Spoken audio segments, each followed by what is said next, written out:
பொன்னியின் செல்வன் அத்தியாயம் 21. திரை சலசலத்தது.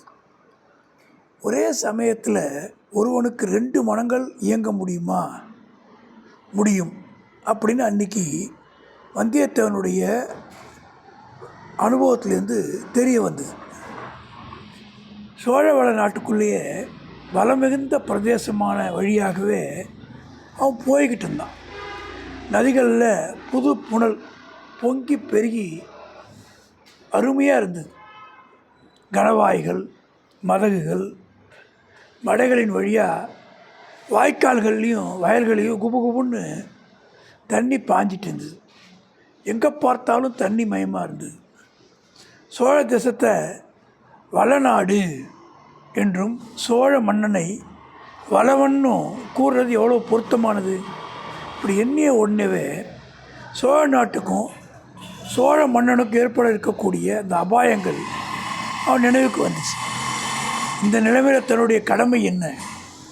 இளவரசர் கரிகாலர் கொடுத்த ஓலையை மட்டும் சக்கரவர்த்தியிட கொடுத்துட்டு கடமை முடிஞ்சிச்சின்னு நினைக்கிறதா, இல்லை இந்த ராஜகுலத்தில் நடக்கக்கூடிய தாயாதி காய்ச்சல்லையும் பூசல்லையும் நம்ம எதுக்கு தலையிடணும் அப்படின்னு நினச்சான்.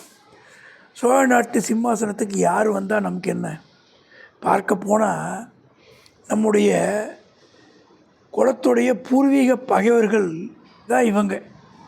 சோழர்களும் கங்கர்களும் வைதுபர்களும் சேர்ந்து கொண்டு தானே வானக்கோப்பாடி ராஜ்யம் இல்லாதபடி செஞ்சிட்டாங்க.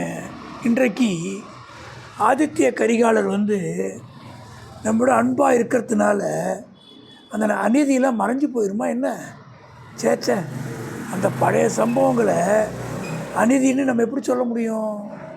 அரசர்கள் என்றால் ஒருத்தருக்கு ஒருத்தர் சண்டையிடுவது இயற்கை. வென்றவர்கள் மீது தோற்றவர்கள் கோபம் கொள்வதில் என்ன பயன் இருக்குது? நம்முடைய மூதாதையர்கள் நல்ல நிலையில் இருந்தப்போ அவர்கள் என்ன பண்ணாங்க? மற்ற அரசர்களை கதி கலங்கத்தானே செஞ்சாங்க. அடியோடு அழித்தியோட தானே பார்த்தாங்க.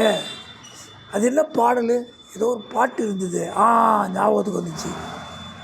சேனை தழையாக்கி செங்குருதி நீர்த்தேக்கி ஆணை மிதித்த அருஞ்சேற்றில் மானப்பரன் பாவேந்தர்தம் வேந்தன் வாணன் பறித்து நட்டான் மூவேந்தர் தங்கள் முடி அப்படின்னு ஒரு அருமையான பழைய பாட்டு.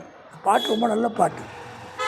சேனை தழையாக்கி செங்குருதி நீர் தேக்கி ஆணை மிதித்த அருஞ்சேற்றில் மானபரன் பாவேந்தர் தம் வேந்தர் வாணன் பறித்து நட்டான் மூவேந்தர் தங்கள் முடி.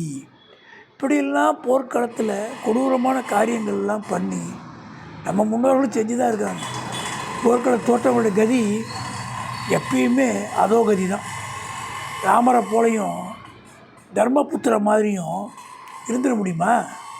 அப்படி அவர்கள் இருந்த காரணத்தால் தான் காட்டுக்கு போய் திண்டாடினாங்க. வீரப்புருஷராக இருந்து கூட, வீரர்களுக்கு துணை இருந்தும் கூட வெகுவாக கஷ்டப்பட்டாங்க. ராஜ ரீதியில் கருணை என்பதே கூடாது. பார்க்க போனால் சோழ குலத்தவர் சிறிது கருணையுடையெல்லாம் பார்க்குறோம். எதிரிகளை முடிஞ்ச அளவுக்கு நண்பர்களாக்கி கொள்ளவே அவங்க பார்க்குறாங்க. அதற்காக குலம் விட்டு குலம் கல்யாண சம்பந்தமும் செஞ்சுக்கிறாங்க. சுந்தர சோழருடைய தந்தை அரிஞ்சிய சோழர் வைதும்பராயர் மகளை திருமணம் செஞ்சுக்கலையா? அழகுக்கு பேர் போன அந்த கல்யாணியின் மகனாக இருப்பதால் தானே சுந்தர சோழரும் அவருடைய மக்களும் கூட சௌந்தரியத்தில் சிறந்து விளங்குறாங்க. அழகினதும் அந்த குழந்தை நகரத்து மங்கை அரசலாற்றங்கரை பெண்மணியினுடைய நினைவு தான் வருது. நினைவு புதுசாக எங்கிருந்தோ வந்து விடவில்லை. அவருடைய உள்ளத்துக்குள்ளேயே கணிந்து கொண்டே இருந்த நினைவு தான். வந்தியத்தேவனுடைய வெளிமனம் சோழ நாட்டின் இயற்கை வளங்களை பற்றியும் இராஜாங்க குழப்பங்களை பற்றியும் எண்ணிக்கொண்டிருக்கையில் அவருடைய உள்மனம் அந்த மங்கையினிடையே ஈடுபட்டிருந்தது. இப்போது உள்மனம் வெளிமனம் இரண்டும் ஒத்து அம்மங்கையை குறித்து பட்டவர்த்தனமாக சிந்திக்க தொடங்கியது.